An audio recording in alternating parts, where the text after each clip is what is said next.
segunda instancia, pues agradecer a los patrocinadores, al Instituto Saber Andino y a Ciencia en el Bar, em, para la realización de este curso Introducción al Machine Learning.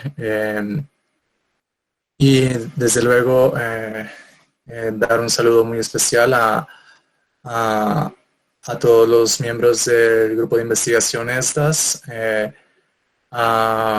a los miembros de la empresa de desarrollo de software Sysnova SAS, a la Universidad de Nariño y a la Universidad Autónoma de Nariño, a todos los estudiantes, docentes que se encuentran en este momento viendo este taller. La agenda del día de hoy es esta primera sesión. Vamos a hacer una pequeña introducción para definir de alguna manera qué es Machine Learning o aprendizaje automático. Pasaremos a algunos fundamentos teóricos y realizaremos a lo largo de esta charla algunos ejercicios prácticos para aterrizar algunos de los conceptos que vamos a abordar el día de hoy. Bien, primero pues para definir Machine Learning hay que saber que es una rama de la inteligencia artificial.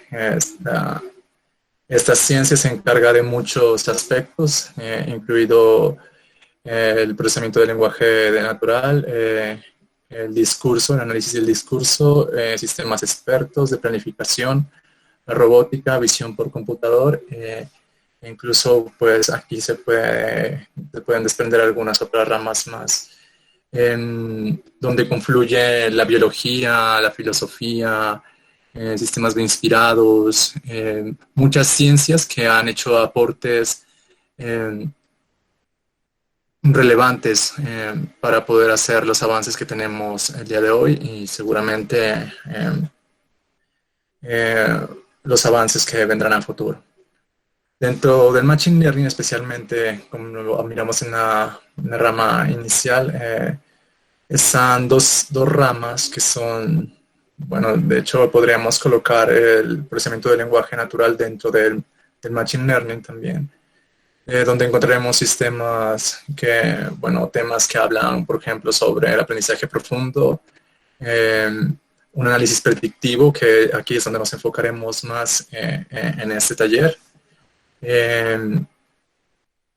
Y dentro de ellos, pues habrán algunas subtemáticas que serían necesarios aterrizarlas el día de hoy para poder sumergirnos un poco mejor a esta disciplina.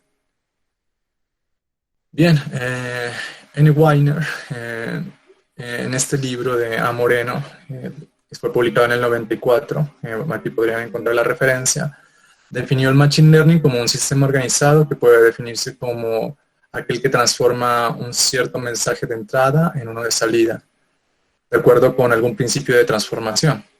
Si tal principio está sujeto a ciertos criterios de validez de funcionamiento y si el método de transformación se ajusta a ese fin, a un fin de que tienda a mejorar el funcionamiento del sistema, basados en algún criterio.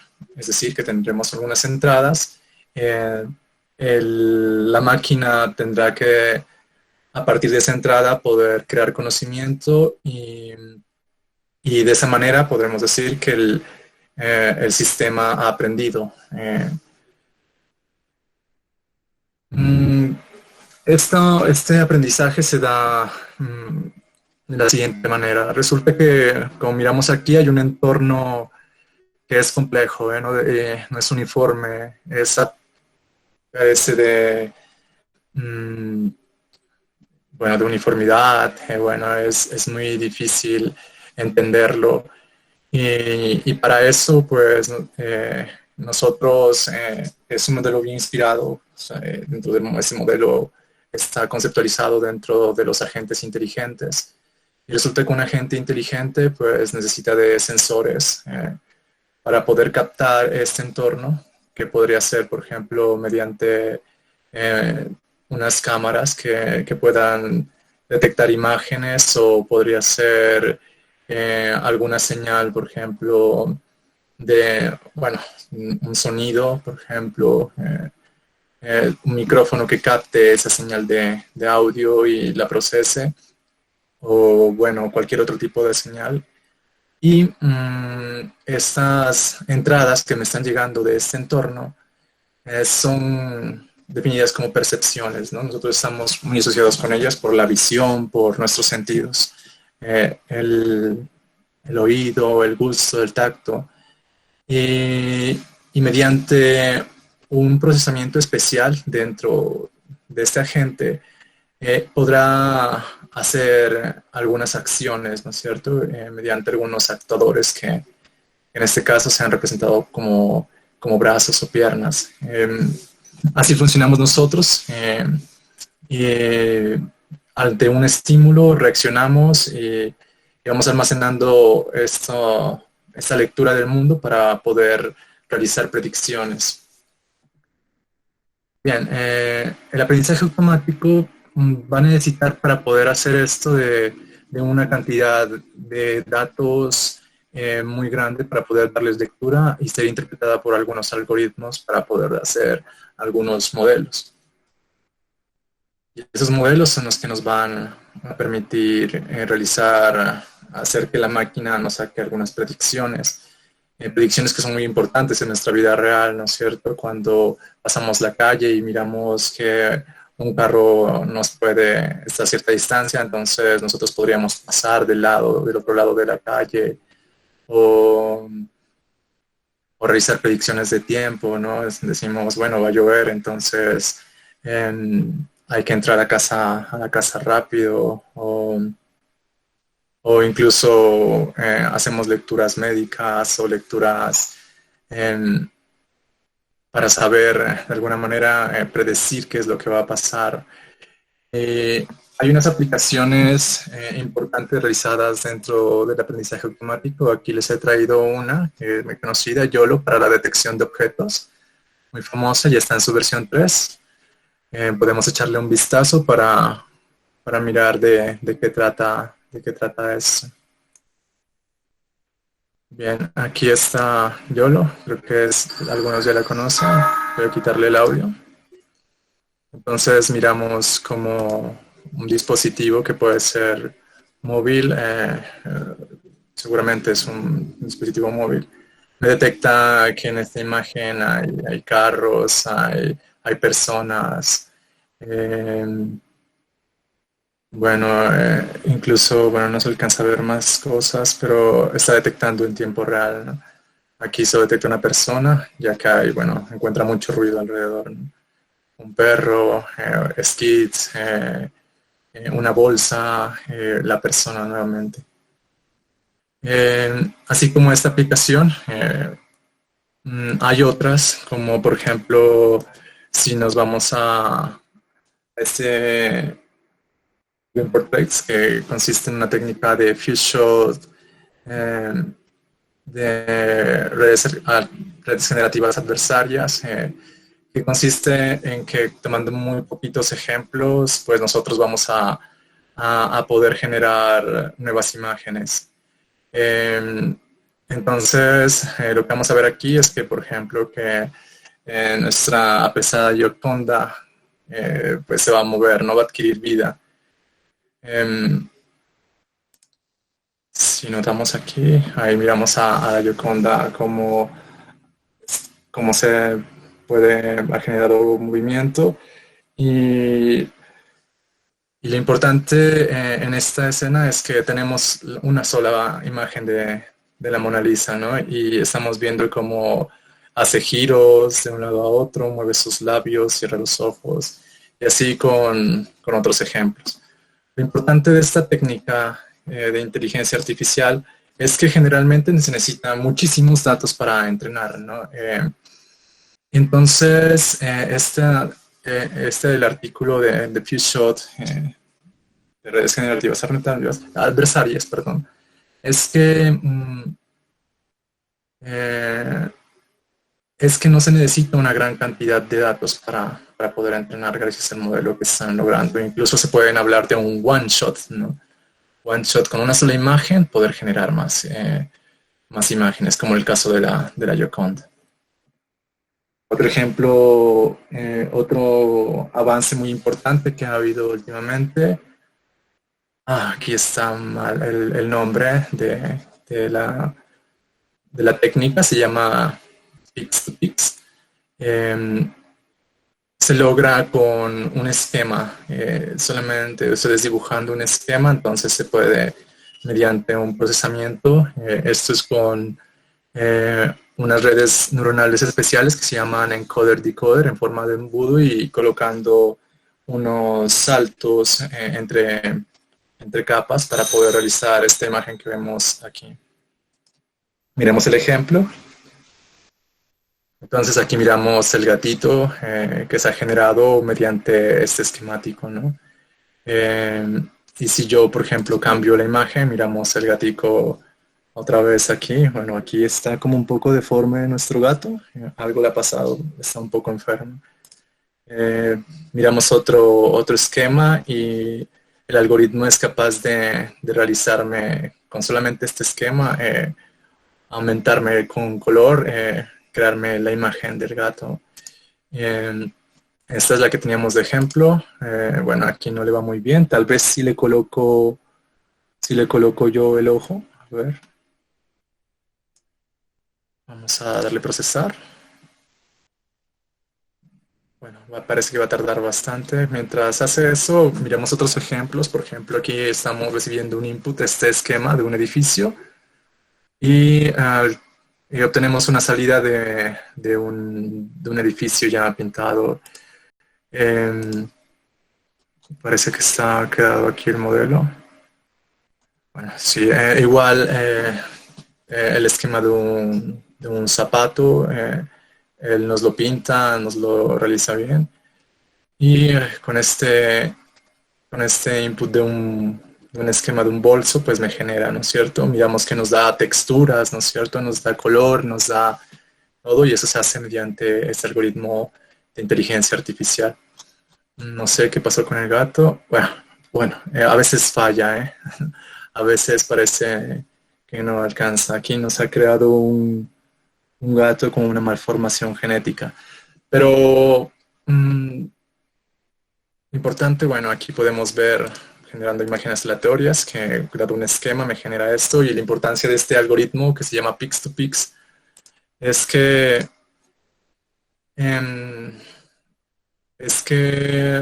se ha llevado por ejemplo, otros escenarios, por ejemplo, Pix2Code, que mediante diagramas de interfaces gráficas de usuario pueden generar código fuente. Este es otro ejemplo de NVIDIA RTX Voice, que salió hace más o menos 3 meses, o bueno, no recuerdo bien. Y es que tiene la habilidad de cancelar el ruido, ¿no? Ya Google había sacado antes un experimento, pero lo importante de este es que solamente con el audio, como entrada de audio, se puede generar la cancelación del ruido. Vamos a colocarlo más o menos por aquí, en el 525. Entonces aquí está. Can you guys hear that banging? Now watch, I'm going to turn on the feature. Give it a sec. Observe. Now it's enabled. Can you guys still hear the banging on the desk while I'm talking, or does my voice actually sound pretty good? Now, this is a low thud, and it's actually in my vocal range. So the fact that you guys can hear me at all, and again, I'm not monitoring. Maybe this sounds real.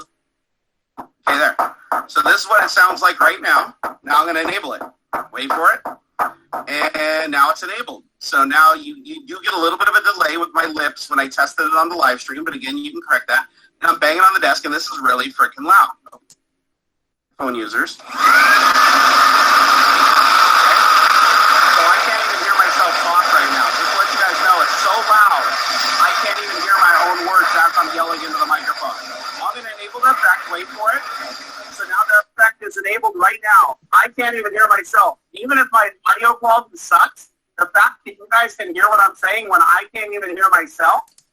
Ok, bien. Ahí notamos que gracias a este algoritmo de inteligencia artificial que NVIDIA ha colocado Lo podemos probar, lo podríamos probar si nos da chance el curso. Bueno, si en este momento mi computador no estoy con el que tiene tarjeta gráfica ahora, para si hubiera podido pues, mostrar el ejemplo en vivo. Lo importante de este es que tenemos avances con imágenes, aplicando redes neuronales convolucionales, pero en este caso la entrada de un audio, una señal de audio es diferente a una imagen. Entonces, para poder separar el audio es necesario, bueno, un modelo espectral de los sonidos que están ocurriendo y no es tan trivial, no es tan trivial.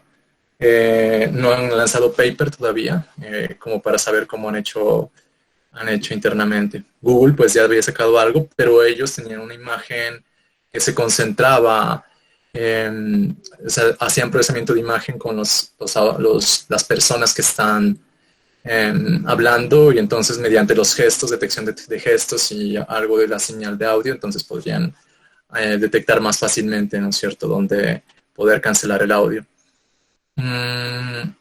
Para finalizar con esta parte,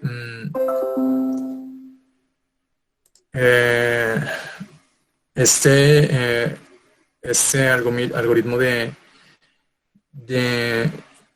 NVIDIA pues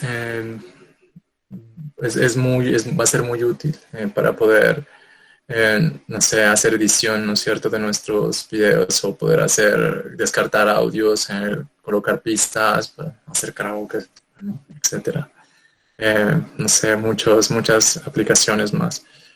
Y desde luego una aplicación muy interesante que se fue discutida acá en Ciencia en el Bar, mapas de energía solar e inteligencia artificial. Ustedes podrían repetirla en este enlace que he traído adjunto, que consiste en, mediante una señal captada por la NASA, o sea, sensores puestos en órbita, satélites, con esa reflectancia o la luz reflejada por la Tierra, se puede obtener una función que nos permite saber cómo es la irradiancia que nos golpea. Aquí pueden repetirlo en este enlace, IA de inteligencia artificial, Sun de Sol, Energy de energía.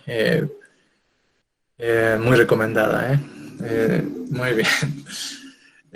Tenía que traer la colación nuevamente. Ok, entonces la definición que nos han dado antes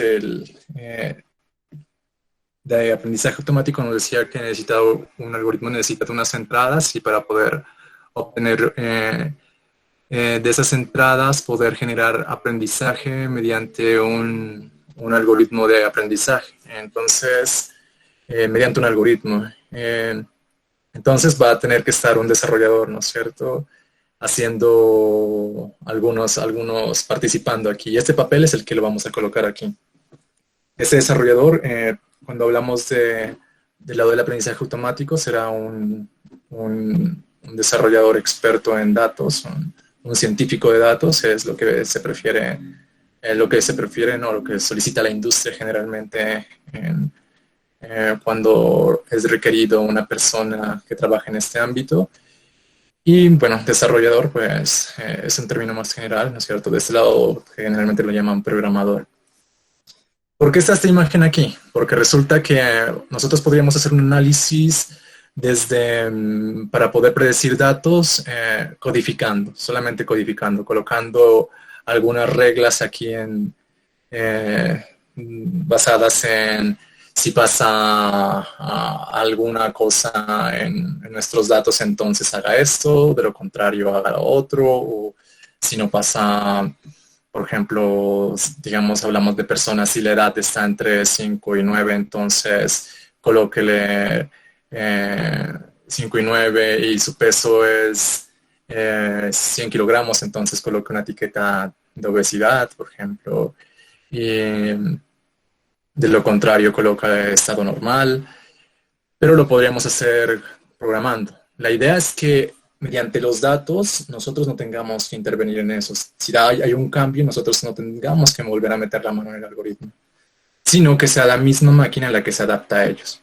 En ese caso estaríamos hablando de aprendizaje. Para entenderlo mejor, vamos a ver un ejemplo.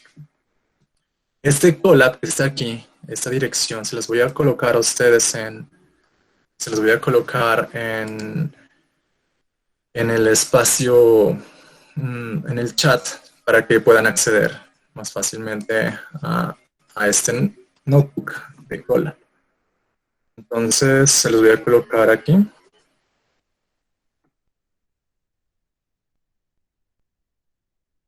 Vamos a ver si se pegó. Bien, ahí está.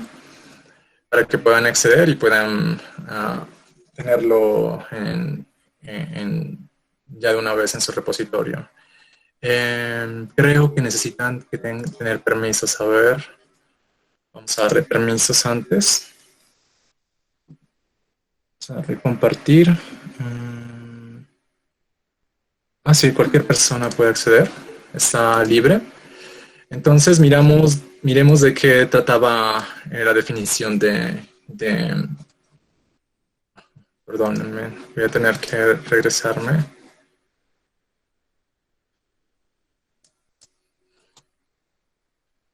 Se me olvidó el nombre. Wiener, la definición de Wiener de aprendizaje automático. Lo que nos dice Wiener es que la máquina debe aprender por sí sola dependiendo de los datos, o sea, que sean los datos lo que le enseñen a la máquina y no nosotros como programadores intervenir en el proceso de aprendizaje. Sí, en el proceso de entrenamiento, a la hora de programarlo. Héctor, qué pena interrumpiste, es que pide acceso el Colab que compartiste. Está pidiendo acceso. Está pidiendo acceso para ingresar. A ver. Dice compartir, pero aparece cualquier persona con el enlace. Profe, como cambió los permisos, es necesario que vuelva a compartir el nuevo link que se genera. Sí, es que tienen que hacer una copia, ¿no? No podrían acceder así directamente, sino... Vamos a ver, les voy a colocar...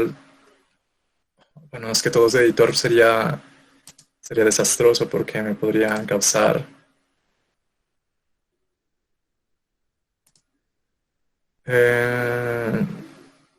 pueden ver los comentarios y las sugerencias.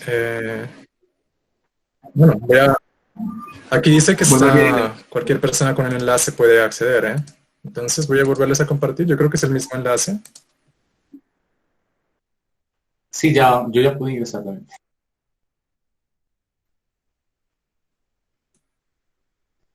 ¿Vale? Listo. Entonces, ¿qué es lo que miramos en este ejemplo 1? Vamos a entender cuál es la diferencia, ¿no?, que nos hablaba Wiener. Entonces, ¿qué vemos aquí inicialmente? Pues, este es Google pues, nos ofrece estos entornos de ejecución que se llama Google Colab. Y aquí podemos ejecutar código sin necesidad de instalar localmente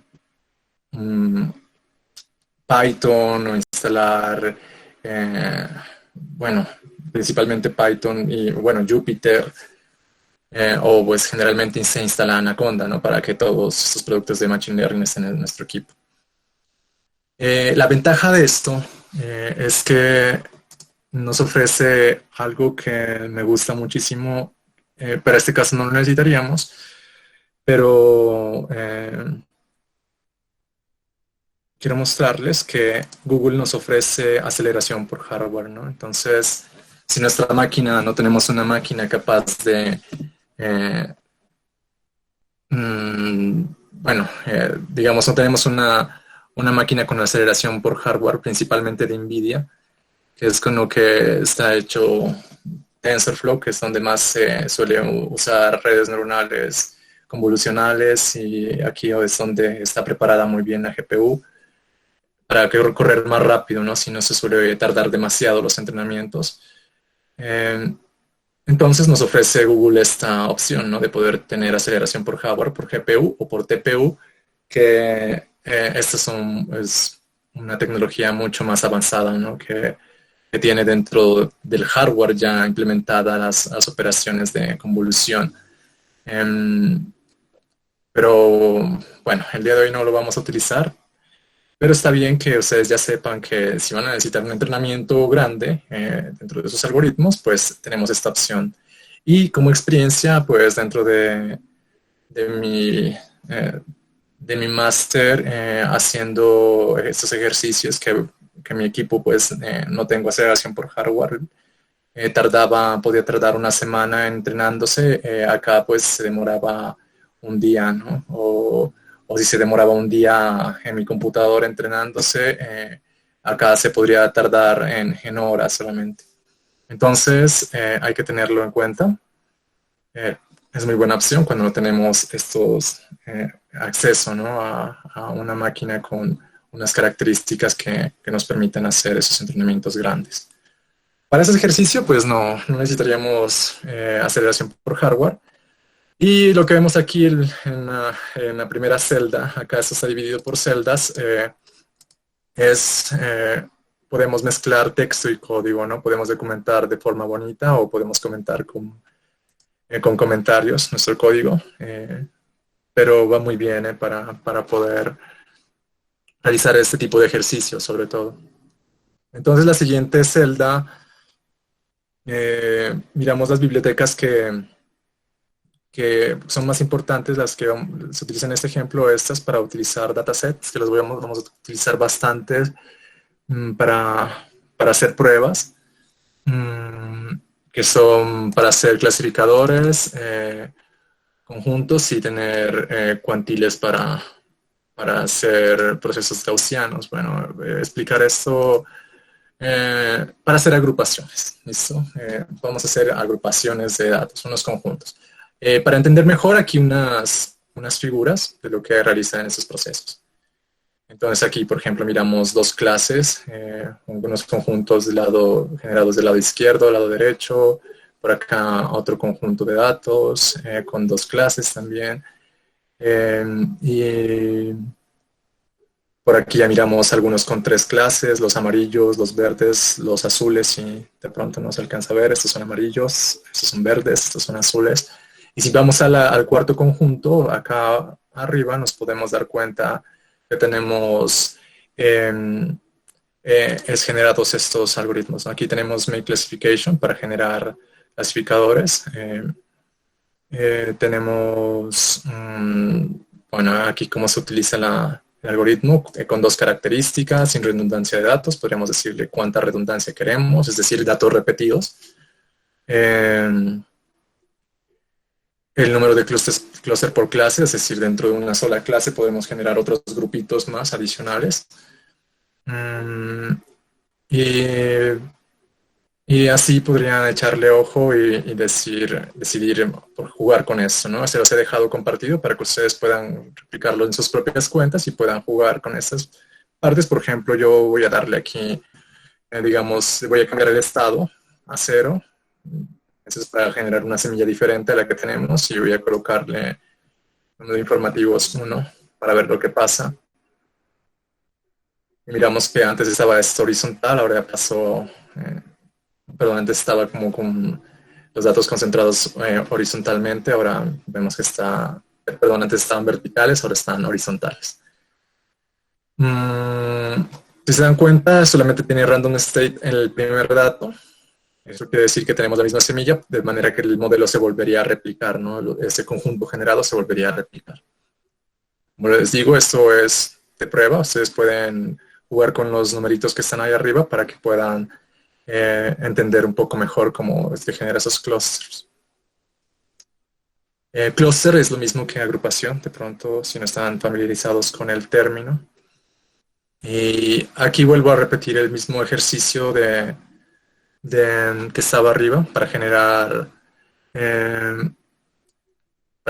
dos grupos, y el ejercicio consistirá en lo siguiente. Entonces, para entender el concepto de Wiener, es que vamos a hacer una separación de estos dos datos. La idea es que encontremos alguna línea que me diga, que poder decir, encima de la línea están los datos amarillos y debajo de la línea los datos azules, de manera que yo puntos desconocidos los podría ya clasificar como azules o amarillos. Estos podrían ser, por ejemplo, en este caso está el ejemplo de esta manera, pero podría ser, esas son dos clases, por ejemplo, podría ser altura y masa en kilogramos, por ejemplo, y para saber si una persona tiene obesidad o no tiene obesidad. Entonces diría que los amarillos son obesos y los azules son no obesos. Entonces, un programador, para entender el concepto de Wiener, lo que haría, por ejemplo, es decir, que me trace una línea aquí en cero. Esto lo podría hacer así porque le está viendo el conjunto de datos y diría, ah, bueno, entonces aquí es donde debe trazar y ya el modelo con eso tendría para programar, pero eso no sería inteligencia artificial o no sería aprendizaje automático. Porque el que está aprendiendo, pues es el programador o el que sabe cuál es el criterio es el programador más no la máquina. Bien, para ir con algo exploratorio, esta es para encontrar las medidas de los datos. Por ejemplo, los datos en X tienen ¿cuántos datos tenemos en X? Tenemos 100 datos. ¿Y cuántas etiquetas tenemos en Y? Tenemos 100. Y tenemos dos características, ¿no es cierto? O sea, sería una matriz de 100 por 2 y en el otro un vector de 100. Cuando no tenemos datos de este lado, quiere decir que la dimensión es nula, significando que es una sola dimensión. Para entender mejor, miremos el conjunto de datos. Entonces, aquí observamos que X es una matriz. Y esos son los conjuntos de características que están en X, que podrían ser, por ejemplo, como les decía, por colocar un ejemplo hipotético, esta podría ser la variable que me indica la altura de un individuo y la siguiente podría ser la masa. Entonces, lo que pasa es que cada uno de estos registros que miramos aquí podría tener una etiqueta, es decir, por ejemplo, este último registro de aquí, 0.01,0.87 tiene una etiqueta de clase 1, que podría significar que tiene una etiqueta que sea referente a un estado de, digamos, de obesidad y 0 de no obesidad. Por ejemplo, si vuelvo a replicar los algoritmos, esto lo haría un programador, por ejemplo, colocaría una línea en 0, trazada en 0. Aquí le digo que me traza una línea en 0 y ya tendría el modelo, de manera que los que estarían arriba serían los que presentan obesidad y los que están abajo de la línea, los que no tienen obesidad. Y lo de acá abajo es un ejemplo ya utilizando aprendizaje automático. En este caso, el modelo ha aprendido de los datos y así que realiza el mismo concepto, el mismo aprendizaje. Pero ¿qué pasa? Para que entendamos cuándo es y cuándo no es aprendizaje automático y por qué es que Wiener lo define de esa manera, es que si yo vuelvo a graficar esto, como lo habíamos hecho antes, aquí voy a colocar informativos 2 y estado le voy a colocar 1 para ver qué me genera. Y en este caso tenemos nuestra representación de datos ha cambiado a esta forma y tendremos que encontrar un patrón nuevamente. Entonces, si yo le digo ejecutar todo, démosle ejecutar desde aquí, a ver, ejecutar todas, ejecutar siguientes. Bien. Yo ejecuto todo lo que viene, los datos pues han cambiado lógicamente, pero mire, ahora el modelo que colocó el programador ya no sirve. Ya no sirve, o sea, porque no predeciría nada, ¿no es cierto? O sea, lo que está debajo de la línea lo definíamos como no obesos, pero ahora los que están arriba son obesos y no obesos. O sea que este algoritmo, este modelo que creó el programador, para este caso ya no sirve para este conjunto de datos. Porque el algoritmo era incapaz de aprender de esos datos. Vamos a ver si el aprendizaje automático, este modelo de acá, se aprende de esos datos. Y voilà. Entonces, en este caso, el modelo sí ha sido capaz de de aprender de los datos y ha generado esta línea de separación. De manera que el algoritmo sigue teniendo la habilidad de aprender a pesar de que haya un cambio en los datos. Y en este momento es cuando decimos que tenemos un aprendizaje automático. Entonces, para entender un poco qué es lo que está pasando aquí, vamos a ver algunos otros conceptos relacionados. Bueno, ahorita explicaría un poco más a detalle qué es lo que está ocurriendo aquí, pero antes tengo que explicar algo que es importante para poder asociarnos con los conceptos. Ya habíamos visto estos ejemplos y tenemos que ver que para poder hacer estos ejercicios no es tan trivial. Para poder hacer los ejercicios de aprendizaje automático, el mundo en que vivimos pues es muy complejo. Generalmente tendríamos que obtener datos de un mundo mucho más grande y seleccionar de este conjunto, de este universo, generar los datos que son más importantes. A este proceso le llamamos selección. Una vez hemos seleccionado los datos que son importantes, los conjuntos que son importantes, es necesario hacer la etapa más compleja del aprendizaje automático. Dentro del mundo industrial, claro está, porque cada una de sus partes es importante. Pero creo que, sin equivocarme, sin temor a equivocarme, la etapa más compleja de obtener un modelo de aprendizaje es el preprocesamiento, ya que aquí tenemos que ser capaces de seleccionar los datos, filtrarlos, limpiarlos, quitar ruido. Entonces, en esta parte se demora generalmente, o no digamos más compleja, sino que es la más exhaustiva. Se habla de un concepto de garbage in, garbage out, es decir, que si tenemos basura en nuestros datos entrantes, vamos a obtener basura en nuestros datos salientes. Entonces, por esa razón, este procesamiento es muy, muy importante y generalmente se dedica bastante tiempo.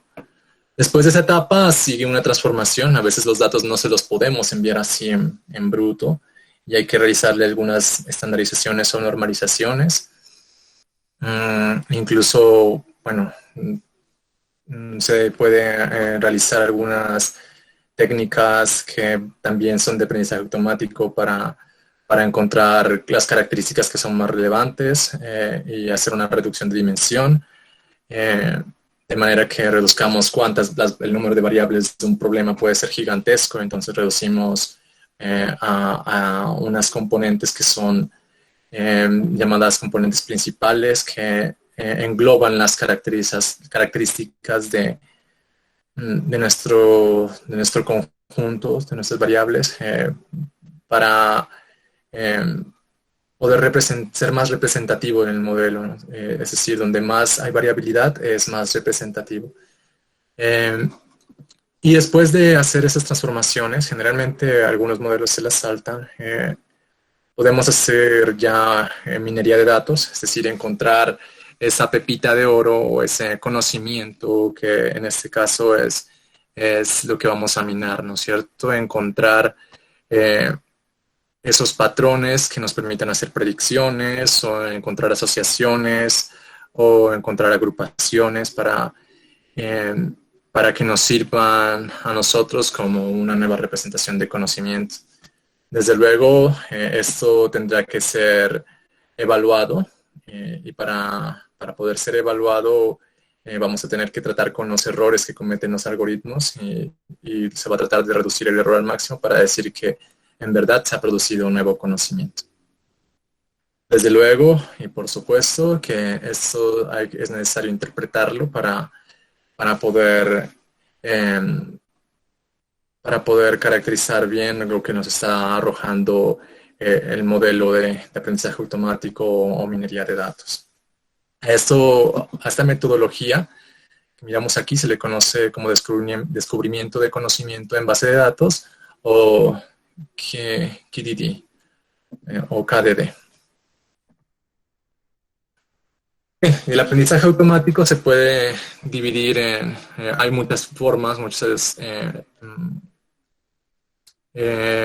técnicas para realizar aprendizaje o problemas que resuelve el aprendizaje automático, y entre ellas está el aprendizaje supervisado, que es donde generalmente se ha centrado más el estado del arte actual en el aprendizaje automático de los algoritmos, generalmente en realizar clasificaciones o modelos de predicción o de regresión.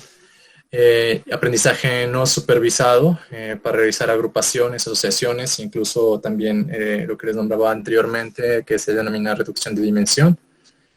Y otro tipo de aprendizaje llamado aprendizaje por reforzamiento. ¿En qué consiste cada uno?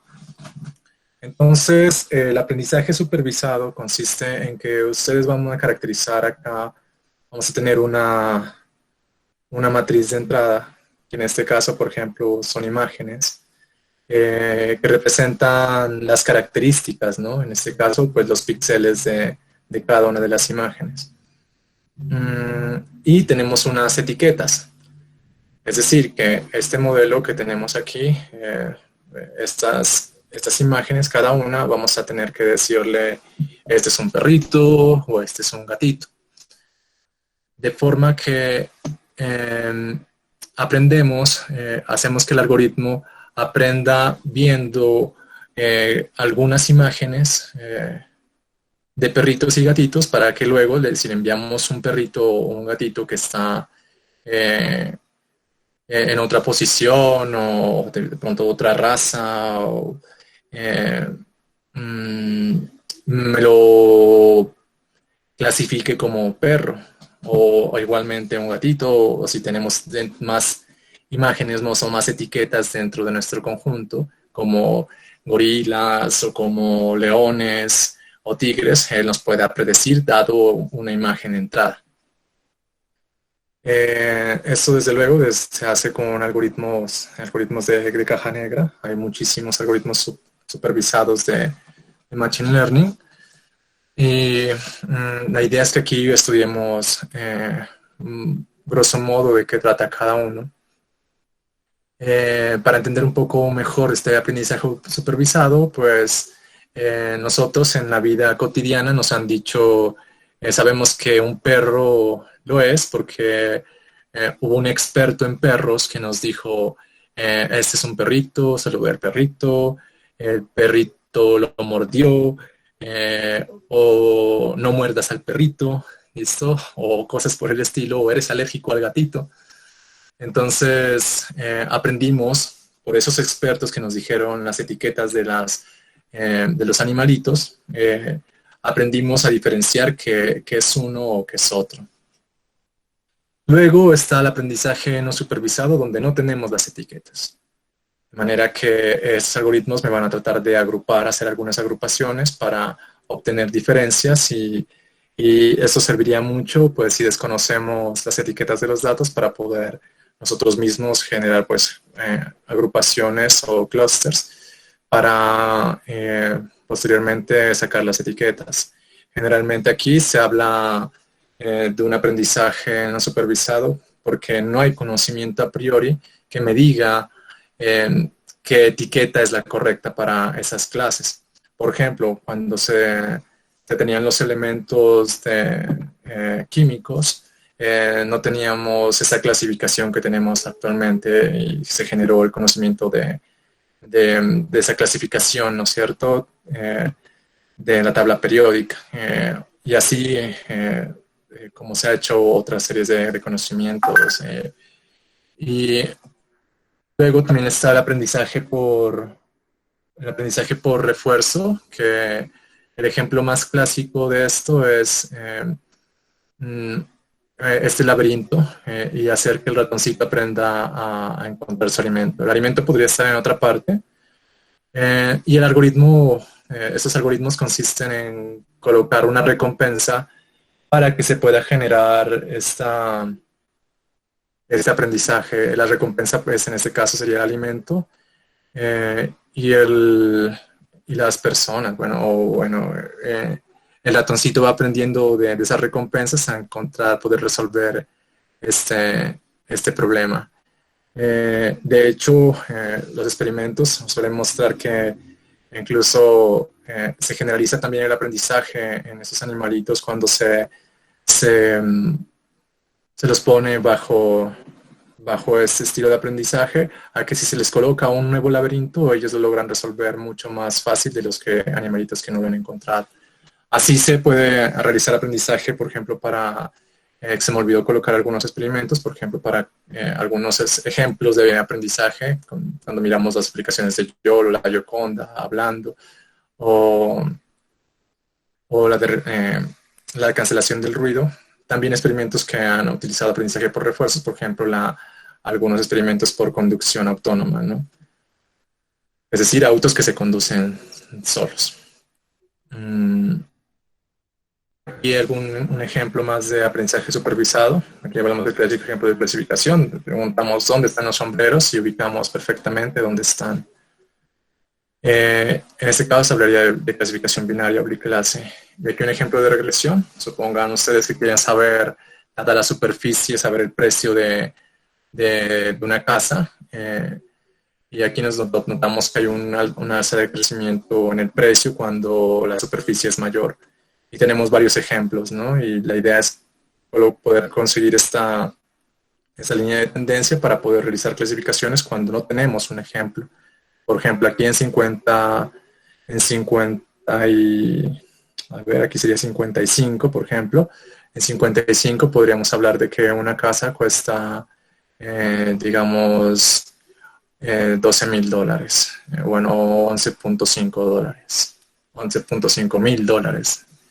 Y las etiquetas podrían ser como estas que están acá, ¿no? O sea, hablamos de superficie y dada la superficie tenemos un precio y podemos encontrar con este modelo un precio dado que no tenemos unos conjuntos de ejemplo para poder saber cuál es el precio de esta casa. Y en el mundo real podríamos tener muchas más variables, ¿no? Damos un ejemplo.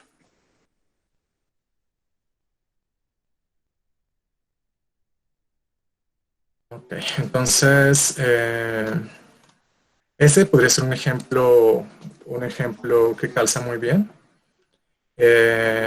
Aquí tenemos, por ejemplo, dos conjuntos a predecir y nos dimos cuenta que el modelo nos ha predicho de forma adecuada, ha separado las dos clases, de manera que podríamos saber cuáles personas son obesas y cuáles no lo son. Pero miremos un ejemplo más real. Entonces voy a crear y de paso muestro cómo crear aquí en Notebook. Aquí abrimos un Google Colab nuevo. Voy a cambiarle el nombre. Vamos a cambiarle el nombre a ejemplo 2. Y vamos a hablar un poco de unos conjuntos que nos ofrece ya una biblioteca muy conocida que se llama Scikit-Learn. Pero antes de empezar, pues vamos a ir hablando un poco de las bibliotecas que hay. Vamos a importar la biblioteca NumPy. Esta biblioteca es para el tratamiento de matrices.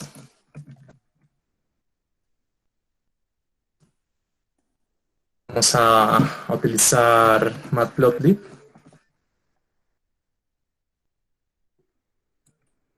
Matplotlib, pero en su módulo pyplot. Le colocamos un alias que va a ser PLT. Esta biblioteca nos sirve para graficar.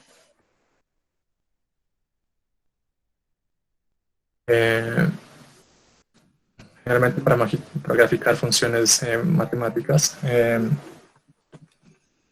Vamos a utilizar Scikit-Learn.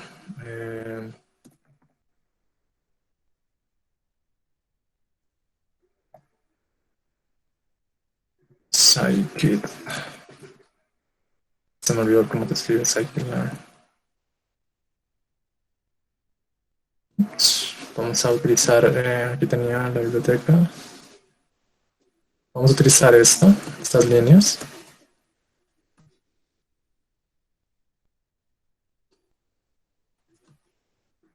Bien, esta biblioteca de acá arriba utiliza para, hay datasets ya, o sea, conjuntos de datos para poder hacer nuestros experimentos, datasets reales que se han ofrecido gracias a que personas que han resuelto un problema nos han puesto a disposición de la comunidad para poder nosotros poder tratar estos mismos problemas para poder hacer nuestros experimentos. Entonces aquí está, bueno, vamos a encontrar conjuntos de datos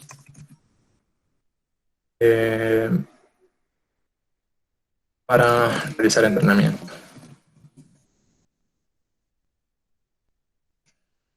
Y aquí vamos a colocar uno de los algoritmos que son muy característicos del aprendizaje automático, que son las máquinas de soporte vectorial.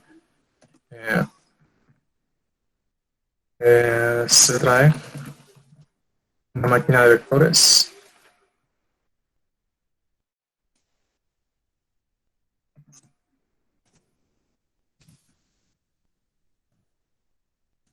Una Super Vector Machine para clasificación en este caso.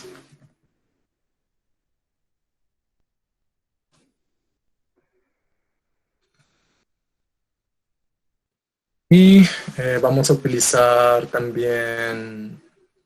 bueno, yo creo que con esto ya iría bien. Voy a dar al Enter para ejecutar la celda, o podríamos dar aquí también, clic en esta celda. Dice que las cosas han ido bien. Y vamos a hacer un ejemplo con un clásico ejemplo, que son las flores de iris. Cierto que lo coloqué en español. Ahí. Entonces, iris le vamos a dar datasets. Punto load iris. Ahí está. Hemos cargado a iris. Y vamos a examinar que tiene iris por dentro. Entonces vamos a decirle iris.iris. ¿Sí? Eso. Entonces, como miramos aquí, así podemos explorar cualquier otro conjunto de datos. Aquí podemos ver datos para cáncer, para detección de cáncer, datos para predicción de, ejemplo de regresión que mirábamos de las casas para saber el precio de una casa, dado un conjunto de variables de interés, como la superficie o la cercanía al centro o la cantidad de deditos. En este caso encontramos este conjunto de datos que nos habla sobre un problema de clasificar 3 clases de flores, que son virgínica, bueno, para no...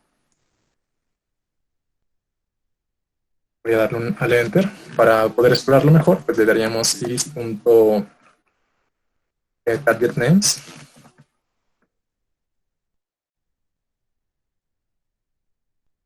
Y aquí miramos que tenemos 3 clases de flores, que son setosa, versicolor y virgínica.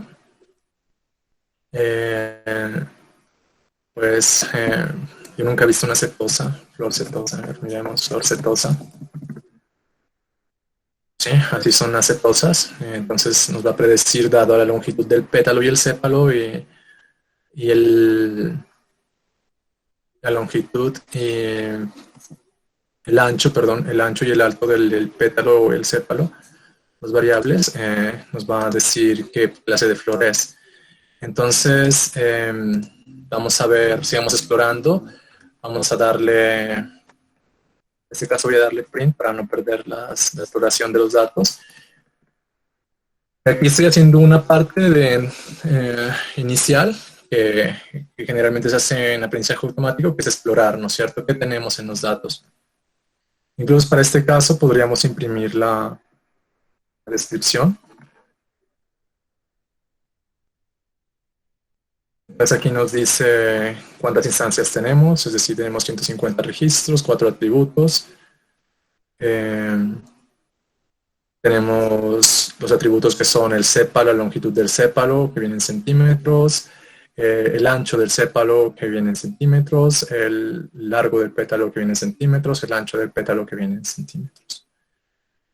Las clases que son setosa, versicolor y virgínica, y aquí está cómo están distribuidas las muestras, y acá nos dice que es un famoso conjunto de datos, una famosa base de datos usada por Fisher. Aquí están las referencias para si quieren citar el dataset que han utilizado. Bien. Vamos a hacer la exploración. Voy a dar al Enter. Voy a pasarme aquí. Voy a imprimir las keys otra vez para tenerlas en cuenta. Y ahora sí, ¿de dónde saco los datos de entrenamiento? Que vendría siendo esta variable X que colocamos en este conjunto de acá. ¿Dónde estabas, X? ¿Dónde estabas, X? ¿Dónde estabas? Bueno, se me ha perdido. Aquí. Teníamos X, que son las características, y Y, que son las etiquetas. ¿Cómo las obtenemos? Pues acá la vamos a obtener así, X. Vamos a decirle va a ser igual a iris.data. Vamos a decirle que Y va a ser igual, que van a ser nuestras etiquetas, a iris.target. Pues ahí hemos cargado nuestro conjunto, nuestros conjuntos de características y nuestras etiquetas. Y características. Lo voy a colocar tildes porque me tengo que pasar de teclado y esto ahorita está en inglés. Acá vamos a colocar etiquetas.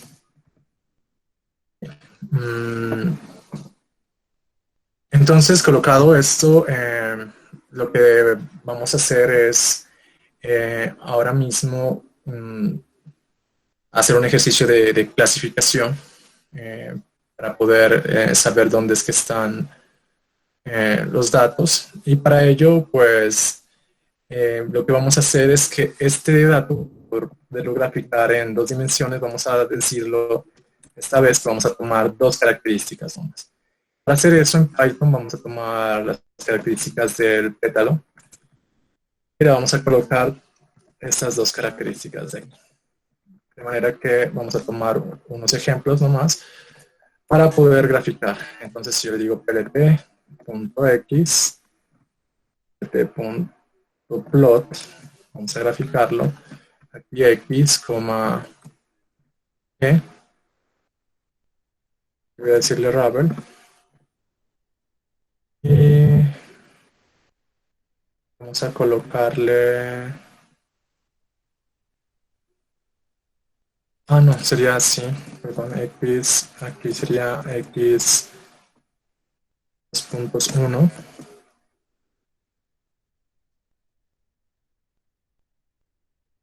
Acá sería x 2.2. No, aquí sería 0, discúlpenme. Acá sería 1. A ver si lo logro. Y recuerdo muy bien cómo lo hacíamos. Acá vamos a ver los plots. Discúlpenme, voy a hacerles un 0, 1. Bien, aquí sería un marcador. Vamos a tomar estas características de aquí.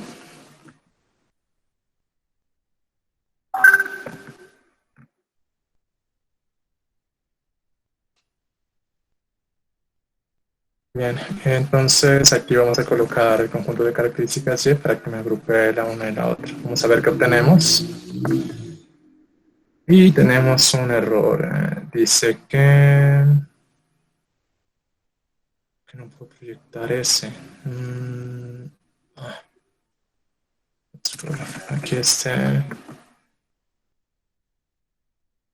tenemos un error. A ver, vamos a Vamos a colocarle x.shape. A ver qué está ocurriendo. Tenemos un dato de 150,2.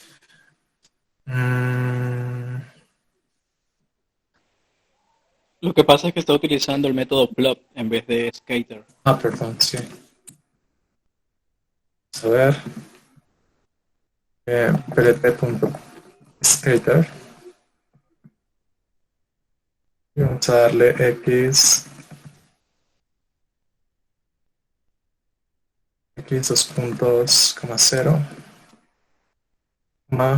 y vamos a la otra característica que es x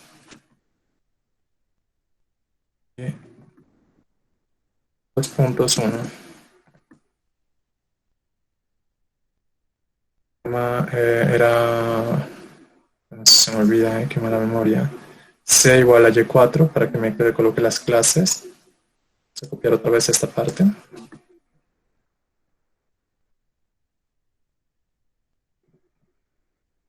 Ese no sería necesario. Plus color, tal vez que no lo quiero. Color de los ejes no. Y a ver, este no sería y4, sino que sería nuestra y. Y dice que invalida sintaxis por estos paréntesis. Bien. Tenemos las tres clases. Muchas gracias. Y la idea es que me encuentre el clasificador correcto para que me haga esta separación. Entonces, para lograr esto, pues vamos a colocar aquí, vamos a colocar nuestro clasificador. Entonces, no sé si ya declaré un clasificador. Bueno, vamos a colocar aquí un texto, que lo que vamos a hacer es colocarle, declarar nuestro clasificador.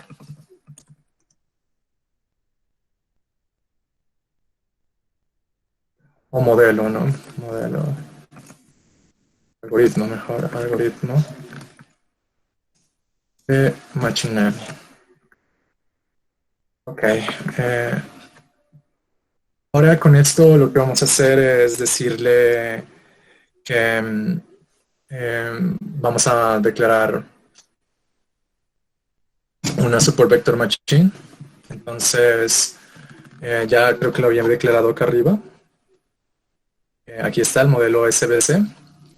Entonces lo que tendríamos que decirle es que mi modelo, voy a colocar CLF, va a ser igual a una máquina de soporte vectorial para clasificación y le voy a colocar una gama de 1.0.5. Estos parámetros los vamos a entender mejor pues a lo largo del curso. Aquí, bueno, va a utilizar un kernel, seguramente un kernel, aquí me decía que iba a colocar por defecto. Es un kernel RBF gaussiano. Y bueno, gamma la vamos a colocar en 0.5. Entonces, gamma igual a 0.5. Los hiperparámetros son los más importantes dentro del modelo. Y luego le vamos a enviar nuestro modelo de aprendizaje que aprenda. Entonces vamos a decirle que, perdón, que aprenda no, sino que entrene. Vamos a decirle fit. Y con esto le vamos a enviar nuestros datos de X y Y para saber, para que entrene, es decir, para entrenar a partir de las características y las etiquetas. Y aquí vendría bien un comentario, entrenar. Y luego con esto vamos una vez termine de entrenar, vamos a ver si me ha logrado colocar, me ha logrado poder hacer las fronteras de cada uno de esos, a ver si me hace la separación de cada una de las clases.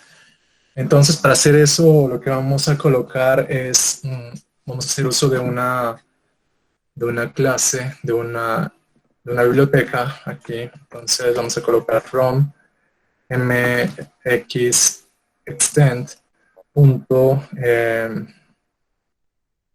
plotting, importamos de aquí, plot decision regions, lo miro, aquí está plot decision regions, y Y ya con esto tendríamos una forma fácil de graficar. Entonces, para graficar simplemente tenemos que decirle que plot decision regions, le mandamos a nuestras variables x y y para que nos haga un scatter por dentro. Le decimos que nuestro modelo, a ver, ahora sí, datasets, bueno, CDF entonces, igual a CDF. Y vamos a colocar de legend igual a 2. Siento que algo no va bien. A ver, vamos a ver si nos grafica. Vamos a darle sí y vamos a ver. Y muy bien, aquí miramos cómo me ha entrenado. Entonces, esto es lo que se quería. Pensé que no me iba a salir, ¿eh? Este Legend 2 es donde quiere que coloquen esas leyendas de aquí, la 0, la 1 y la 2. Podría ser, por ejemplo, en la posición 1, quiere decir que va en la superior derecha. Creo que era así, sí. Es la ubicación de donde queremos la leyenda, en alguna de las esquinas. Entonces miramos que nos ha colocado los datos ya separados con una frontera ya no lineal. O sea, este ejemplo es complejo y ha realizado de forma lineal, pero lo podría lograr también. Luego de esto, pues estaría bien probar qué tal bien predijo. En este caso estamos hablando de modelar algo. Todavía falta hacer cosas aquí. Y podríamos decirle que me muestre el score que también le fue al clasificador.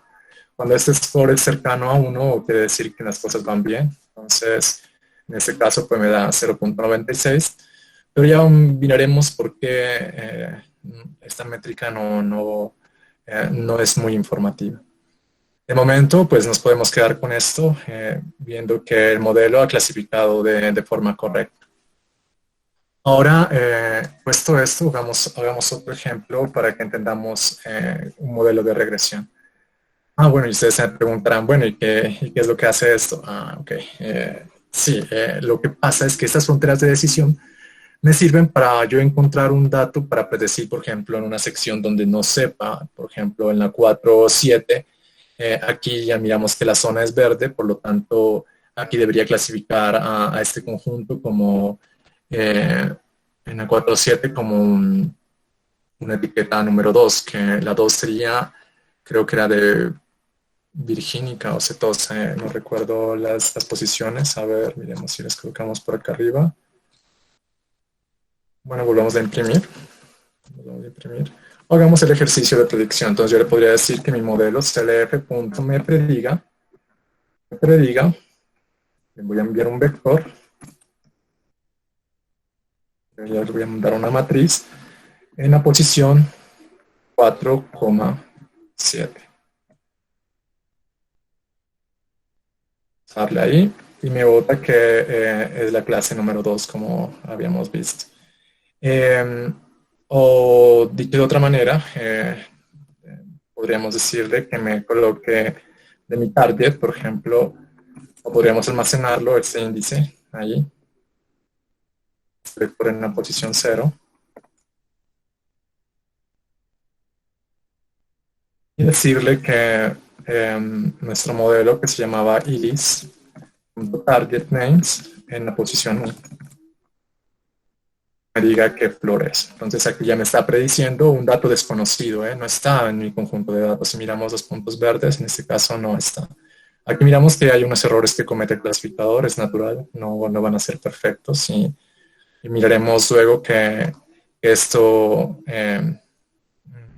no es tan malo, porque a veces podremos hacer tan cercano a 1 esta métrica, que la frontera de decisión tendrá que hacer unas curvas extrañas, tratando como de aprender, de memorizar estos registros que están aquí, y en ese caso hablaremos de algo que se llama sobreajuste. Ahora bien, aquí miramos que hemos hecho una predicción. podríamos colocar un texto aquí. Vamos a predecir una flor desconocido, una flor desconocida.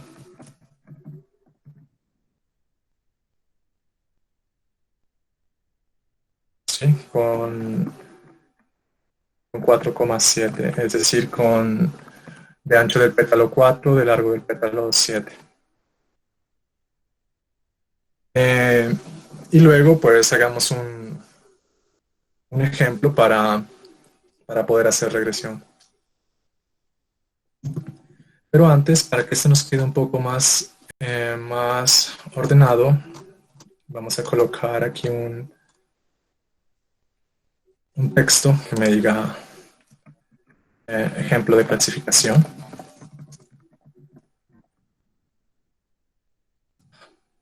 Bueno, voy a colocarle de clasificación. Y ahora vamos a hacer un ejemplo con regresión.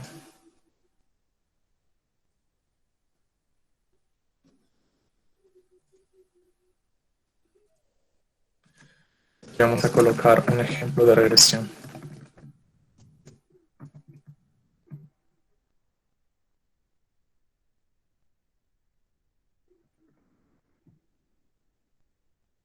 Ok. Esta vez vamos a generarlo manualmente, de pronto para acordarnos un poco de asociarnos con el lenguaje un poco más a este lenguaje Python. Vamos a generar un ejemplo para hacer un ejemplo de regresión para calcular la función sin, por ejemplo. Entonces aquí vamos a colocar, x igual a, vamos a decirle x igual a np. np también vamos a colocarle arrange. Me genera unos datos desde menos 10 hasta 10. 0.1 datos. Esto lo que me hará es generarme desde menos 10 datos, desde menos 10 hasta 10, con paso de 1 en 1, con paso de 0.1. Es decir, que vamos a tener menos 10, menos 9.8, menos 9.9, menos 9.8, menos 9.7, así hasta llegar a 10. Y luego, en este caso le voy a colocar xr para no confundirnos con los datos que estaban arriba, y yr. Acá le colocaremos np.arrange, np.sync, la función sync, y le mandaremos xr. Acá colocaremos datos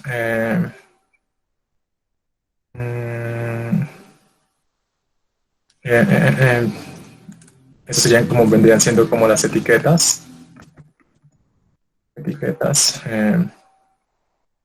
con la función sync.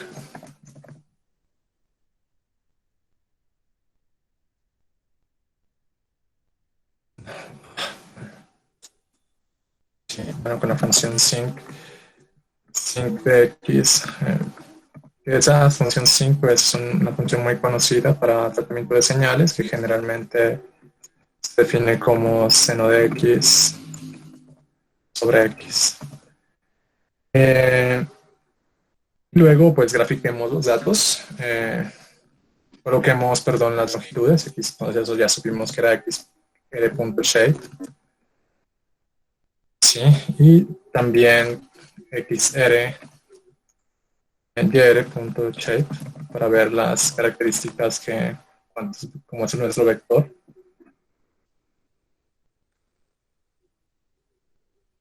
Entonces vemos que tenemos 200 registros y 200, pero hay algo mal con esto porque este vector xr se lo suele preferir que sea estos datos que vemos acá de entrenamiento. Lo que pasa con ellos es que x es una matriz, no recuerdo dónde colocamos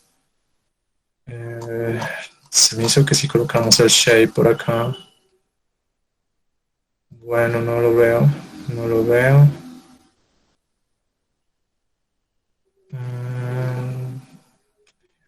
Bueno, lo importante es que este x0 necesita, en realidad es como una matriz, entonces lo vamos a convertir en matriz.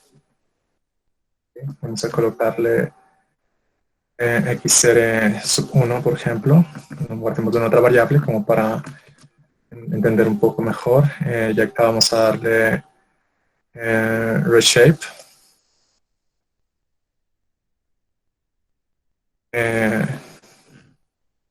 Darle reshape -1. Esto era como algo así, -1. -1,0. Así. No recuerdo cómo hacer reshape. Y vamos a colocar xr1.shape para ver si hay alguna diferencia.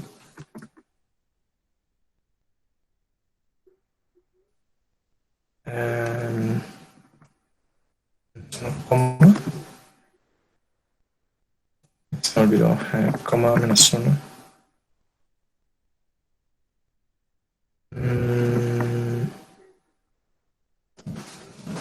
Bueno, vamos a colocar aquí our shape vector Python.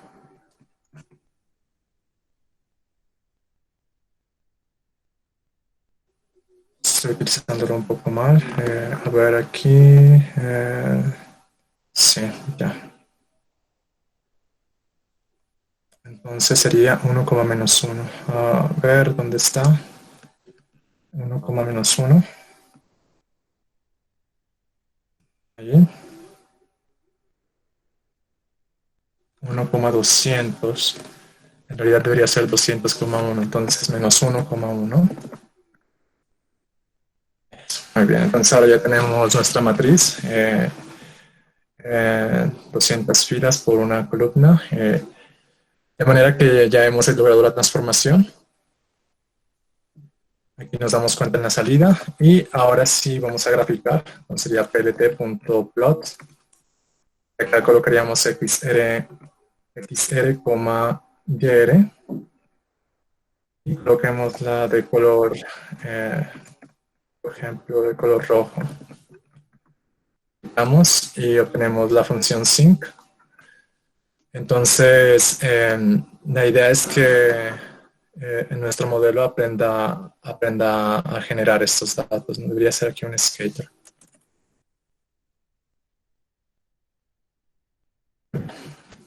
Ahí está, y que nuestra función por sí sola aprenda a cerrar estos datos. Tal vez le he dado muchos datos para mirar, por ejemplo, que esto vaya mejor. Tenemos de un paso más pequeño, 0,5 aquí. Bien, ahí tal vez vaya un poco mejor. Tenemos de un 0,3. Ahí. Y ahí.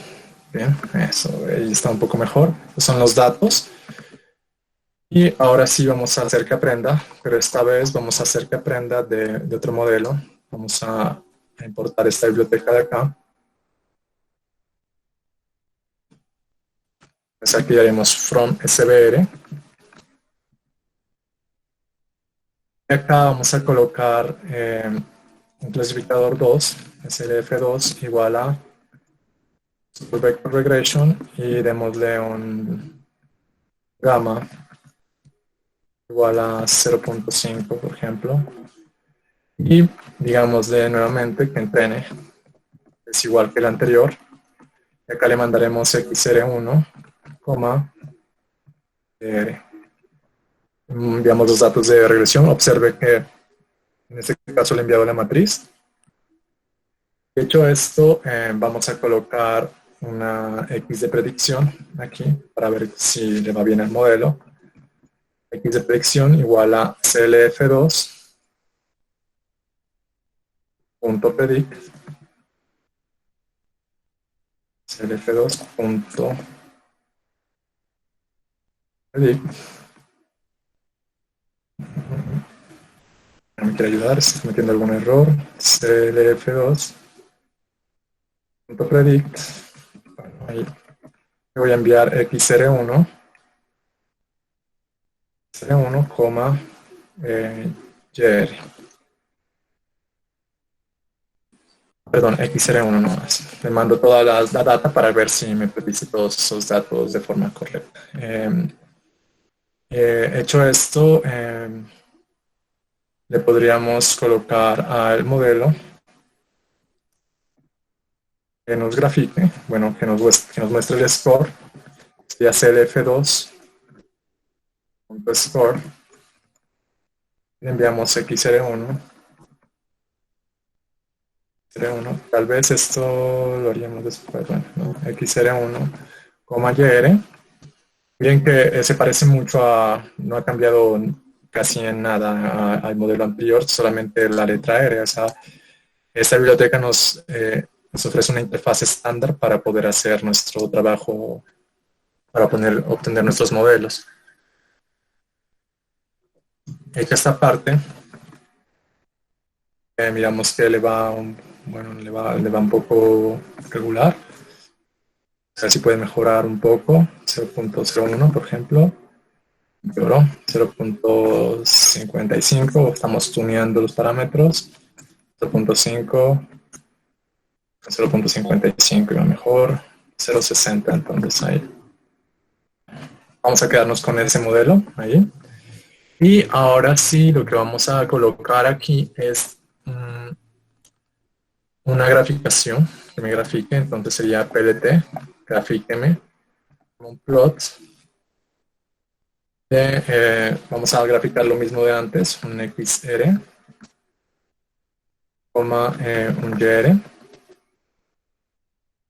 pero como stater, como estaba antes, stater, me confundo otra vez, color, igual a datos rojos, y vamos a graficar la predicción, plot, colocarla con xr,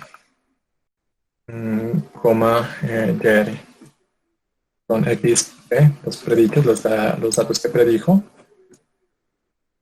Y es que no debería ser xp, debería ser y predicho, ahí. Predicciones con y. Entonces sería la misma xr con la predicción, pero de color, grafiquémosla de color azul, blue. Vamos a ver cómo le va.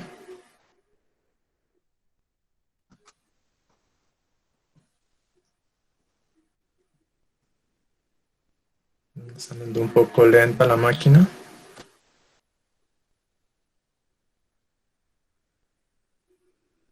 Entonces a internet, bien.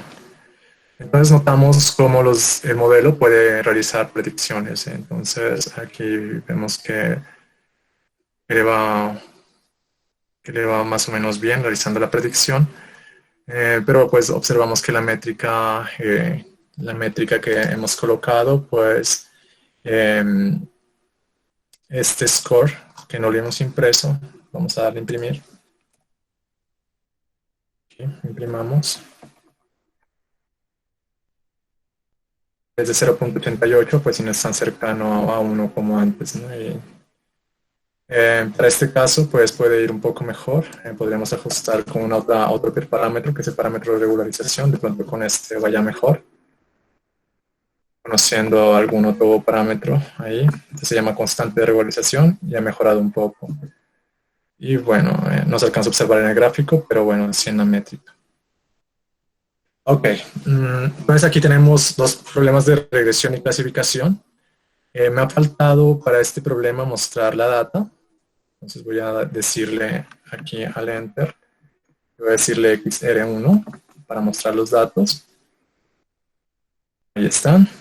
Y luego voy a mostrar las etiquetas, que va a ser yer. Ahí están las etiquetas. Y esto me da pie para poder explicar la siguiente parte de este ejercicio. Y es que ya habíamos visto este ejemplo Y ahora observamos que el aprendizaje supervisado tiene una etiqueta y que las funciones, lo que se quiere predecir es esta función matemática, una aproximación de encontrar una función que aproxime a nuestros valores etiquetados, donde cuando las etiquetas, aquí hay un problema de notación, ahorita que lo corregimos, donde las etiquetas cuando tienden a ser discretas, entonces hablamos de clasificación, y cuando tienden a ser reales, hablamos de regresión. Observemos esto en el ejemplo. Observe las etiquetas de nuestro modelo de regresión. Miren que estos números pertenecen a los reales. Y observemos las etiquetas de clasificación que estaban en el otro ejemplo. No recuerdo dónde las grafiqué.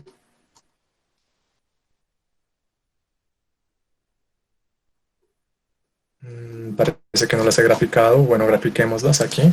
Entonces démosle, aquí era X. Estas son las características.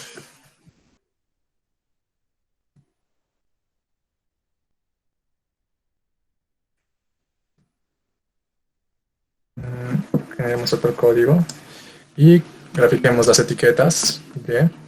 Aquí miramos que en este caso las etiquetas sí son discretas, ¿no? Entonces miramos que hablamos de 0, 1, 2. Cuando hablamos de discretas, sería más adecuado hablar de categóricas, y esto nos lo miramos acá arriba, cuando hablamos de la descripción del dato, que las etiquetas, no recuerdo si están acá, nos hablan de unas categorías, ¿no? De setosa, versicolor y virgínica. De manera que a la hora de colocarlas como números, pues colocamos 0, 1 y 2. A eso es lo que se refiere esta slide que está aquí. Y para evaluar el modelo ha faltado hacer algo. Entonces, como lo hemos evaluado, no es adecuado. Lo que generalmente se requiere es que partamos nuestros datos, al menos hagamos este ejercicio. Esto sería lo mínimo, partir los datos en conjuntos de entrenamientos y un conjunto de prueba. De manera que el modelo no pueda mirar este conjunto que está en amarillo. De esta forma, pues vamos a actualizar los parámetros que necesita el modelo, realizar el entrenamiento con este conjunto de color azul y evaluamos el modelo con los datos amarillos para realizar las correspondientes predicciones. Esta evaluación del modelo es realizada mediante métricas de error. En este caso miramos un ejemplo en 2 dimensiones y las líneas rojas que miramos, bueno, los punticos verdes que miramos en esta gráfica hacen referencia a los datos reales, serían estos Y sub i. Vamos a colocar un poco etiquetado esto. Opciones de puntero láser, pluma. Estos serían los Y sub i. Estos serían Y sub i. Y este punto que está aquí, este punto que lo voy a marcar en rojo, serían los Y sub i predichos. Para ver un poco de notación, Y sub i con sombrerito significa Y sub i predichos. Esta parte roja, que miramos aquí, esta línea, esta brecha que hay entre los datos predichos y los datos reales, es el error. Y lo que vemos en la ecuación es que ¿cómo sabríamos para saber el error? Pues tendríamos que restar los datos reales menos los datos predichos, como miramos en la ecuación, en este sector, y hacer algo con ellos, ¿no? Con ese error. Hay muchas métricas más. Es el error cuadrático medio. Entonces elevamos el cuadrado para evitar sumas, para evitar errores negativos y se cancelen con los positivos. Y de y elevando al cuadrado, pues sabemos que esto siempre va a dar positivo. Sumamos los errores y los dividimos entre el número de total de muestras para saber cuánto es esa métrica de error. Hay más errores, error absoluto relativo, error absoluto porcentual. El modelo que hemos evaluado se evalúan, por ejemplo, con un coeficiente de determinación, conocido como R2, ¿no? R cuadrado. Entonces lo que hay que hacer en el modelo, miramos que era al menos particionar los datos en datos de prueba y datos de entrenamiento. Y esas particiones pueden ser aleatorias, pueden ser así segmentadas como miramos en estos ejemplos. Es decir, tomar los datos de prueba pueden ser ubicados al principio, intermedios. Generalmente uno coloca esto en 20% de prueba y el otro porcentaje para entrenar. Generalmente el entrenamiento pues sabemos que más se necesita más datos para entrenar para que el modelo pueda generalizar mejor. Y bueno, y por complemento pues sería este 80%, ¿no? Los datos de prueba. O alguna otra medida, sí, pero siempre preferiblemente que siempre los datos de entrenamiento mucho más grandes que los datos de prueba. O esta partición de los datos así aleatoria también puede ser posible. Entonces, esto es lo que vamos a ver en este momento para mirar cómo en realidad se validan los datos y vamos a ver un ejemplo. No sé si estaremos a tiempo. Vamos a ver. Tenemos 15 minutos. Ok. Entonces, para poder hacer eso, vamos a utilizar una partición. Vamos a utilizar este mismo ejemplo que está aquí.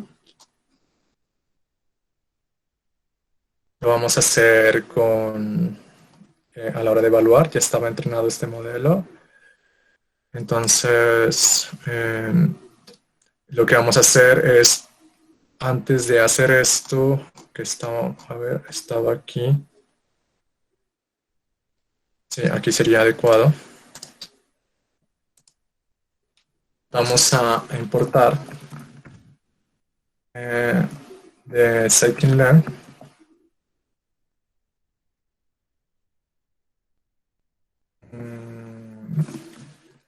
siempre me olvido cómo escribir scikit-learn.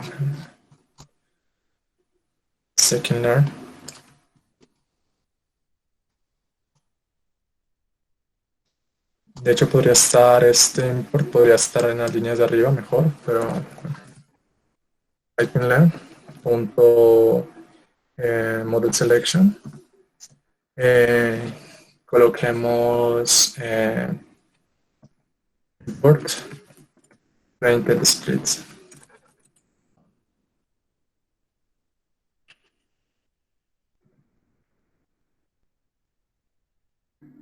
Listo, bueno, así démosle. Importar a 30 split para que me haga las particiones por sí solo. No modern names, model selection 30 split. Ok, sería entonces así. From, eso era lo que estaba mal ahora rato, from. Desde este módulo, importar 30 split. Ok. De manera que ahora lo que vamos a hacer es dividir X datos de entrenamiento, datos de testing, etiquetas de entrenamiento, etiquetas de testing. Ups, ahí. Vamos a decir 20 splits. Que particione a X como Y con test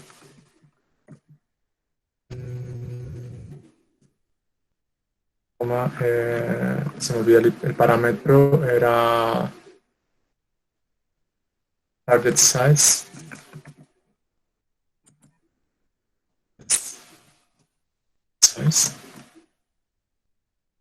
A ver, bueno, vamos a ver si me ayuda. Aquí están los parámetros, a ver. Aquí tenemos esto, un ejemplo y todo. Enter speed test size. Bien, entonces enviamos x, y. X, y. Y era test size.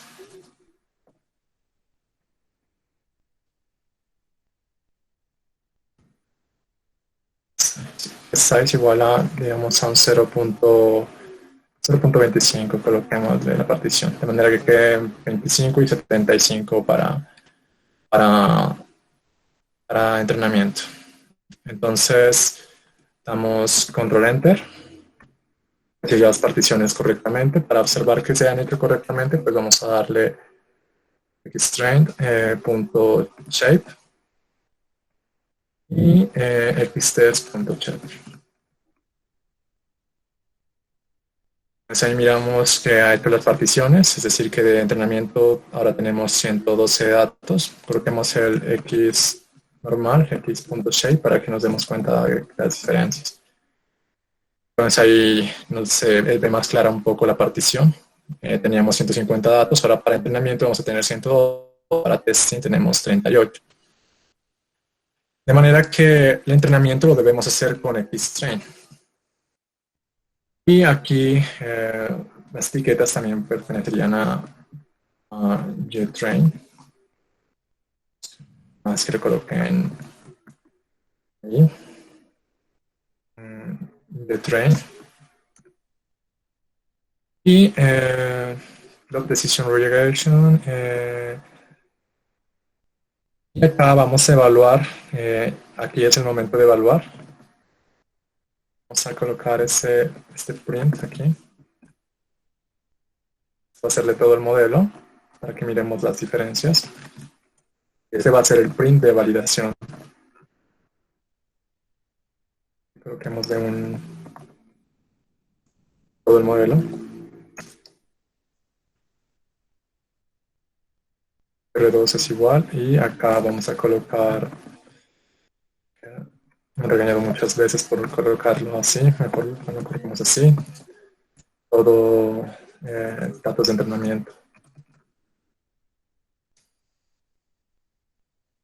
Aquí coloquemos uno igual, y acá coloquemos otro igual.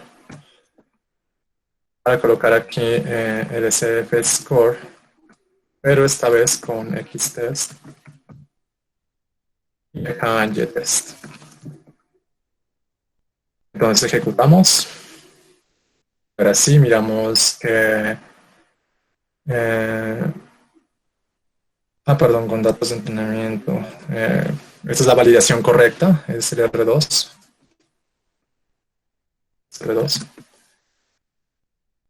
Observamos que en realidad el modelo, ese es el dato que generalmente se coloca. Este modelo, este indicador de acá es el que me dice que también ha aprendido con los datos de validación. En este caso, 86%, casi 87%, es su coeficiente de determinación. Y nos damos cuenta, bueno, que el modelo es muy probable que pueda ser mejorado, ¿no? Seguramente si ajustamos acá con otro hiperparámetro, por ejemplo, de regularización, nos puede ir mejor. Otra vez ponemos aquí en 100, por ejemplo. Bueno, ahí ha mejorado, ¿no?, el modelo. Miramos que las fronteras ahora son mucho más claras. Antes tendríamos como un sobreajuste en esta sección. Coloquemos la etiqueta en el otro lado y ve como mejor. Y lo mismo tendríamos que hacer para esta parte de regresión, que quedaría como ejercicio para ustedes, para que se diviertan en casa. Les voy a compartir este ejemplo número 2. Vamos a compartirles. Copiar enlace. Y ahora sí, ahí está para que se diviertan con él. Pueden mejorar el modelo, ya validándolo. Esta vez haciendo esta partición que es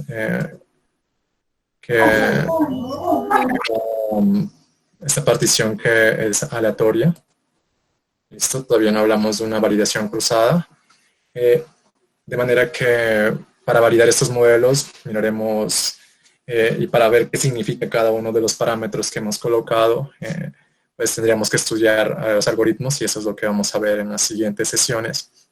El día de hoy era para que miren cómo es un ejercicio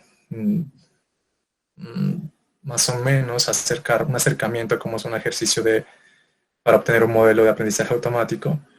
Calculamos algunas gráficas, miramos validaciones, miramos qué son datos de entrenamiento, los asociamos con los problemas de clasificación y regresión. Y de aquí en adelante nos enfocaremos nos enfocaremos más en clasificación. Y no sé si en la sesión de mañana o pasado mañana ya podremos ver algún intento de estos modelos que hemos colocado aquí en una aplicación móvil.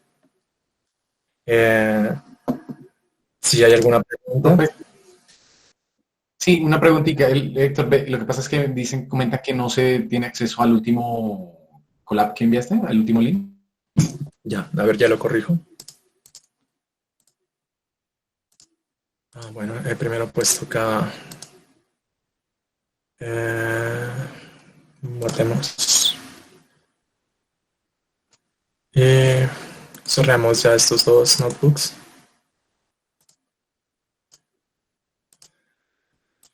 Vamos a darle compartir nuevamente. Bueno, otra vez me sale que sí todos tienen acceso.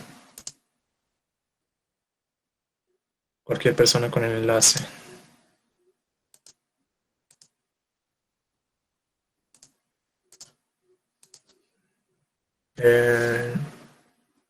No sé si, a ver, voy a compartir otra vez. Yo creo que se genera el mismo enlace. Positivo. Perfecto. Muchas gracias. No sé si haya preguntas. O cómo vamos a manejar las preguntas, porque son muchas personas tal vez. No sé si las transmitimos. Buenas noches. Buenas tardes. Buenas noches. No, pues no sé si de pronto, pues para el manejo de las preguntas podemos dejarlas escritas y conforme a la lectura, pues podemos irlas sacando una a una. Sí, me parece que sería más adecuado que me las hagan llegar. Por favor, tenemos una opción en el Google Meet. Si ustedes pueden observar, hay una opción de una manito. De repente, no sé si la pueden observar en su parte izquierda en el Google Meet. No sé, bueno, de pronto puede ser que únicamente esté aquí en mi formato. Pero por favor, revísela. Para quien desee solicitar alguna pregunta, la solicita ahí y de manera ordenada pues irá al profesor contestando las preguntas.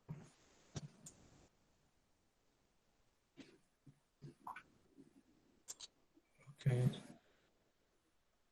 Vale, bueno, o si no, pues pueden hacerlas llegar. Me parece que de pronto podrían comentar en sus redes. Sí, vale. Sí, me parece bien. Bueno, y cualquier cosa, pues vamos a ir contestando durante la red. Pues, te agradecemos muchísimo por esta sesión. Por favor, nosotros les enviamos nuevamente, les voy a enviar el link. Recuerden que les enviamos un link para asistencia. Recuerden que esa asistencia es obligatoria para que puedan tener el certificado, ¿no? Entonces, les recomendamos, por favor, adicionar el correo de... Algunos nos han estado adicionando correos que son de Hotmail o de otras cuentas. Nos gustaría, por favor, que nos adicionen el de Gmail para poder adicionarlos dentro de los Meets y poder programarlos para que ustedes ingresen directamente. Nada, agradeciendo a todos por su participación, agradeciendo principalmente al profesor Héctor por su clase, la verdad fue fantástica. Cualquier inquietud, duda, por favor, pueden hacerla por medio de nuestras redes o a partir del correo electrónico que hemos estado enviando. Muchísimas gracias. El video vamos a estar dejándolo de lo que hicimos hoy en YouTube para que entren, por favor, y puedan hacer práctica de lo que se miró en la clase de hoy. Muchísimas gracias y nos vemos. Bueno, que esté muy bien. Nos vemos el día de mañana. Hasta pronto. Muchas gracias.